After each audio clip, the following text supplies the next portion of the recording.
Carly Perez with TMC's Goal Concordant Care Initiative, and I'm here to speak to you briefly about our patient transfer project. Before I begin, however, I would like to take a moment to thank you all for your hard work and dedication.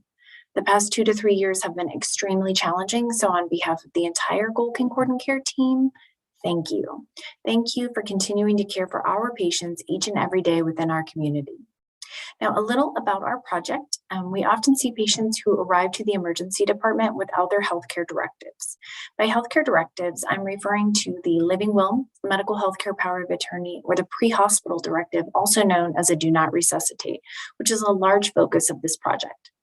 We chose patients from facilities because they are likely to suffer from chronic or serious illness, and they often go back and forth to and from the hospital. If these patients arrive to the emergency department without their healthcare directives, or they're buried in a mountain of paperwork and EMS is not able to rapidly identify these forms, they are at a higher risk of receiving CPR, being placed on a ventilator, or being shocked against their wishes. Our solution to this is an easily identifiable bright yellow envelope with a transparent side to easily view the DNR form. You should have access to the patient transfer envelope that we have supplied to your facility. And what we need you to do is use this envelope every time you transfer a patient to the hospital via EMS. You'll place the DNR form on the transparent side where it's visible, and there's a list of items on the back side that we ask you to include in addition to your organization's policy.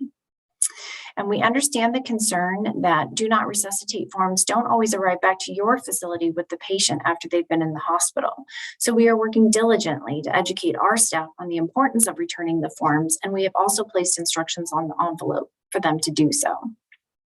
We do recommend that facilities keep a white copy of the do not resuscitate form on file so that it can be easily replicated onto an orange piece of paper in the event it does not return with the patient. Our hope is that this bright yellow envelope will make it easier for EMS and emergency department personnel to identify patients' wishes sooner, especially regarding life-sustaining treatment.